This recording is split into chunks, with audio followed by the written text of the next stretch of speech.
నేపాల్లో జంజీ లాగానే ఇక్కడ కూడా ఉద్యమాలు వస్తున్నాయి. 100% సార్. దాన్ని ఏ రకంగా కలరింగ్ ఇచ్చే ప్రయత్నం చేస్తున్నారంటే యువతలో ఉత్సాహం ఉరకలేస్తోంది. సో వాళ్ళు నష్టపోతున్నారు కాబట్టే ఈ రకమైన ఉద్యమాలు పైకి వస్తున్నాయి. దీన్ని మనం సపోర్ట్ చేయాలని చెప్పి చాలామంది రాతలు కూడా రాస్తున్నారు. నీట్ లాంటి ఎగ్జామ్ లీక్ అవడం ఇది మొదటిసారి కాదు, ముందు కూడా జరిగింది. ముందు వేరే పార్టీ సెంటర్లో పవర్లో ఉన్నప్పుడు కూడా జరిగింది. 150 సార్లు జరిగింది ఇలాంటి సిచ్యువేషన్స్. ఒకటి కాదు, రెండు కాదు, మీరే అన్నారు 150. నేను అవాయిడ్ చేద్దాం అనుకున్నాను, మీరు అన్నారు 150 సార్లు జరిగింది.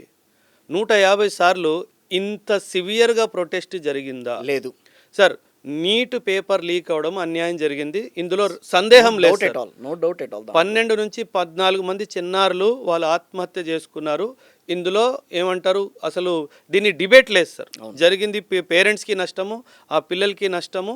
ఖచ్చితంగా మనం డెమోక్రసీ కాబట్టి ప్రభుత్వ బాధ్యత ఉంది, రెస్పాన్సిబిలిటీ, ఆన్సరబిలిటీ కూడా ఉంది. కానీ దీన్ని ఒక ఆందోళనగా చేసి నేషన్లో పొలిటికల్ ఇన్స్టెబిలిటీ తీసుకురావాలి. అండ్ అందులో ఇది చెయ్యడానికి బయట నుంచి డబ్బు తీసుకురావడం అన్నది 100%. ఎలా చెప్తారు బయట నుంచి డబ్బు వచ్చిందని? అంటే సార్ ఇది ఓపెన్ ఛానల్స్లో అయితే ఖచ్చితంగా రాదు సార్. అంటే మీకు నాకు తెలిసి ఓపెన్గా బ్యాంకింగ్ ఛానల్స్ నుంచి అయితే ఖచ్చితంగా డబ్బు రాదు సార్. చాలా వీడియోస్ మీరు చూసి ఉంటారు, నేను చూశాను. People are claiming more than $1 million has been pumped to sponsor this protest in Delhi. ఇప్పుడు మీరు అట్లా మాట్లాడారు అనుకోండి సార్, ఒక సైనికుడిగా, మాజీ సైనికుడిగా మీరు ఎట్లా మాట్లాడారని అంటారు సార్. నేను మాట్లాడాను అనుకోండి, ఒక భారతీయుడిగా మాట్లాడాను అంటారు. కానీ ఫ్యాక్ట్ ఎప్పుడు బయటకు వస్తుంది అనేది ఇక్కడ అందరూ ఆలోచించేది. మీరు ఒక ఛాత్రుడు ఎవడైతే కాలేజ్కో స్కూల్కో వెళ్తున్నాడో వాడికి ర్యాపిడ్ యాక్షన్ ఫోర్స్ యూనిఫామ్ వేసుకున్న ఒక సోల్జర్ మీద చెయ్యి వేసే దమ్ము వస్తుందా? రాదు. అంటే అక్కడ స్టూడెంట్స్ రూపంలో ఇంకెవరో ఉన్నారు. ఆ ఎవరు పిలిచారు? వాళ్ళు ఏమన్నా నీట్ ఎగ్జామ్ రాశారా? వాళ్ళ తమ్ముళ్ళు రాశారా? వాళ్ళ అక్కలు రాశారా? వాళ్ళ చెల్లెళ్ళు రాశారా? వాళ్ళు రాశారా? వాళ్ళు స్టూడెంట్స్ కాదు సార్. సార్ మళ్ళీ చెప్తున్నాను, I 100% support the peaceful protest of the students. కొన్ని వీడియోల్లో పోలీసులు కూడా అక్రమంగా వాళ్ళ మీద ఏమంటారు ఫోర్స్ని ప్రయోగించారు. అది కూడా రాజ్యాంగం ప్రకారం. వాళ్ళు పెప్పర్ స్ప్రే వేస్తేనే మేము వెళ్ళామంటున్నారు కదా. కొన్ని ఇన్సిడెంట్స్ స్పెసిఫిక్గా చూస్తే పోలీసుని రియాక్షన్ చేశారు. కొన్ని ఇన్సిడెంట్స్లో పోలీసు ఒక కంట్రోల్ తప్పుతుంది అన్న డైమెన్షన్లో కూడా చేయడం జరిగింది. Sir the students are unarmed sir. వాళ్ళ దగ్గర ఏ ఆయుధాలు లేవు, వాళ్ళ దగ్గర ఎటువంటి ఏమంటారు మారుణ ఆయుధాలు కానీ ఏమీ లేవు సార్. ఆ పిల్లల మీద సార్, లేడీస్ మీద అంత గట్టిగా లాఠీ చార్జ్ చేయాల్సిన అవసరము లేదు అని నాకు అనిపిస్తుంది సార్. అంటే నేను అక్కడ గ్రౌండ్ సిచ్యువేషన్లో లేను, నేను కమెంట్ చేయకూడదు, కానీ నేను చూసిన దాన్ని బట్టి నేను చెప్తున్నాను. బహుశా నేను తప్పు కూడా అయ్యి ఉండొచ్చు sir. But at the same time మన రాజ్యాంగంలో పీస్ఫుల్ ప్రొటెస్ట్ మనం రాసుకున్నాం సార్. మనకు ఆర్టికల్ 19 ఫండమెంటల్ రైట్స్లో మనకి ఫ్రీడమ్ ఆఫ్ స్పీచ్ అండ్ ఎక్స్ప్రెషన్లో ప్రొటెస్ట్ కూడా ఇచ్చారు, కానీ పీస్ఫుల్ ప్రొటెస్ట్ ఇచ్చారు. జంతర్ మంతర్ అనే ప్రాంతం ప్రొటెస్ట్ కోసమే నిర్వహించిన ప్రాంతం. అక్కడికి వెళ్ళి ఈ స్టూడెంట్స్ పీస్ఫుల్గా, కానీ ఈ పీస్ఫుల్ ప్రొటెస్ట్లో ఈ యాంటీ సోషల్ ఎలిమెంట్స్ రాగానే ఆ peaceful protest and anti social element వాడికి ఒక్క దెబ్బ పడదు, వాడికి తెలిసి ఎప్పుడు జారుకోవాలను. స్టూడెంట్స్ అమాయకుడు కదా సార్. వాళ్ళు ఎవరు లేట్ అసలు యాక్చువల్గా కొన్ని వీడియోస్ కూడా చూసాను. దాంట్లో వాళ్ళు ఎవరైతే ఆ పార్టీకి సంబంధించి మేమంతా కూడా పార్టీ కాక్రోచ్ పార్టీ అని అనుకుంటున్నాం, వాళ్ళెవరు దాంట్లో అసలు పాల్గొలేదు, ఎవరికి వాళ్ళు బయట తిరుగుతున్నారని. That is what I'm saying. Is it true sir? This is called golden this thing. No sir, నువ్వు చేసే ఏదో పని ముందు నువ్వెందుకు కనిపించాలి, వేరే వాడిని పంపించాలి. వాళ్ళు ఇంకా పార్టీ పవర్లో రాలేదు, ఏం ఫ్యూచర్లో ఏం జరుగుతుందో మనకు తెలియదు, కానీ అప్పుడే పాలిటిక్స్ ఏంటో వాళ్ళకి అర్థమైపోయింది. డబ్బు బయట నుంచి వస్తుంది సార్.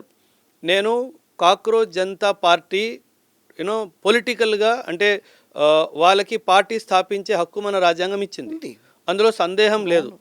పొలిటికల్ డొనేషన్స్ మీరు తెచ్చుకోవచ్చు, అందులో కూడా సందేహం లేదు.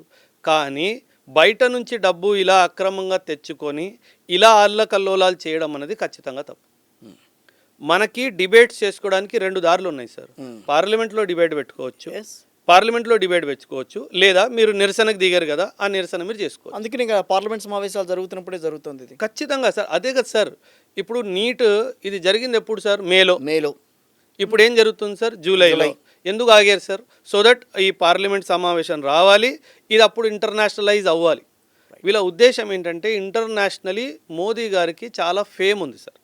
He is accepted as a true leader. By almost all the countries across the globe. ఆ ఇమేజ్ని ఎలా టార్నిష్ చేయాలి అన్నది ఇది one of the tools. Okay sir మళ్ళీ చెప్తున్నాను, I'm not supporting BJP, right I'm only supporting my prime minister. Yes And as a citizen of this country, I have moral responsibility to support my prime minister. I am not supporting, sir, నేను అనుకుంటాను ఇంత జరుగుతుంది కదా, BJP వాళ్ళు కూడా ధర్మేంద్ర ప్రధాన్ సార్ని చేయొచ్చు కదా అవును. అని నేను కూడా అనుకుంటున్నాను. కానీ ఇప్పుడు ఇది ఎలాగైతే ఓపెన్ అప్ అవుతుందో అది చూస్తుంటే వాళ్ళు ఎందుకు చేయట్లేదో అర్థమైపోతుంది. ఓకే దీన్ని పొలిటికల్గా తీసుకెళ్తున్నారు. ఇన్ఫ్యాక్ట్ దీన్ని ఒక ట్రూ స్టూడెంట్ ప్రొటెస్టో పేరెంట్ ప్రొటెస్టో లాగా ఉంచితే ఖచ్చితంగా ఏదో ఒకటి జరిగేది సార్. బట్ పంజాబ్లో సార్ నిన్నను ఫార్మసీ టెట్కి సంబంధించి ఏదో ఎగ్జామ్కి ఆ పేపర్ కూడా లీక్ అయిందిట. సార్ మన దేశంలో ఏమైపోయిందంటే but the same persons are protesting against the government in the name of cockroach. Sir ఇప్పుడు ఎన్ని డైనమిక్స్ అండర్ ప్లేలో ఉన్నాయంటే అక్కడ సార్ ఎవరు అక్కడ ఎందుకు వచ్చాడు, అక్కడ దేనికోసం వచ్చాడు, వాడికి ఏం దొరికింది, ఇది ఎవరికి అర్థం కావట్లేదు. రైట్ ఇప్పుడు సోనం వాంగ్చుక్ గారు ఫాస్ట్ అంటూ డెత్ అవును. కూర్చున్నారు. నేను కూడా ఒక వీడియో చేశాను సార్. ఎందుకంటే నేను సోనం వాంగ్చుక్ గారు తయారు చేసిన టెంట్లో కొన్ని రాత్రులు గడిపాను సార్. బయట -40 బయట -42 ఉన్నప్పటికీ టెంట్ లోపల చాలా అంటే ఒక 20 degrees వరకు టెంపరేచర్ వేరియన్స్ ఉండేది సార్. అంటే నాకు ఆయన పట్ల ఒక కృతజ్ఞత భావం ఉంది సార్. సో ఆ కృతజ్ఞత భావం పట్ల నేను ఒక పాజిటివ్ వీడియో, ఆయనని మనం చనిపోనివ్వకూడదు, పొలిటికల్ డైమెన్షన్ పక్కన పెట్టండి, ఆయనని వ్యక్తిగతంగా మనం కోల్పోవద్దు, హీ షుడ్ సర్వైవ్ అని చెప్పి నేను కూడా వీడియో చేశాను. దానికి చాలా విమర్శన జరిగింది. ఆ వీడియోలో నన్ను కూడా తిట్టుకున్నారు, నీకు ప్యాకెట్ అందిందా అన్నారు. నాకు ప్యాకెట్ అందలేదు. నేను ఆయన తయారు చేసిన టెంట్లో నేను కొన్ని రాత్రులు గడిపాను కాబట్టి నాకు తెలుసు. ఏంటి ఆయనలో అంత ప్రత్యేకత? అంటే హీజ్ ఎ సైంటిస్ట్ కదా సార్. Yes, of course. నేనేమంటానంటే నెంబర్ ఆఫ్ సైంటిస్టులు ఉన్నారు మనకి ఇక్కడ. ఉన్నారు, లేరని అనట్లేదు. వాంగ్చుక్ వ్యవహారంలో ఏంటి అంత స్పెషాలిటీ ఏంటి? స్పెషాలిటీ ఏంటంటే సార్, ఇప్పుడు మనం ఏదైనా సృష్టించాలి అంటే మనం ఫస్ట్ మాట్లాడేది ఫండింగ్ గురించి, రీసెర్చ్ అండ్ డెవలప్మెంట్ గురించి. అవి ఏవీ లేకుండా మనకి న్యాచురల్గా అవైలబుల్ దొరికే వాటితోటి ఎలా మనం చెయ్యొచ్చు. Right. So he's the brain we should save. I'm not talking about his political affiliation, నేను దాని గురించి నేను మాట్లాడట్లేదు sir. Individual contribution to the country, individual contribution to the nation. చాలా మంది he's an agent of China ఇవన్నీ అంటారు సార్. ఆ వాస్తవాలు నాకు తెలియదు సార్. సో అందుకే నేను దాని మీద కమెంట్ చేయట్లేదు. But I definitely have a positive inclination towards Sonam Wangchuk because I'm one of the direct beneficiaries of it. Okay. Direct beneficiary. Yes, if he has done something wrong, joining hands with China or any external forces against India, then I don't support Sonam Wangchuk. Because for me, nation is first, sir. Okay. Sonam Wangchuk is not first.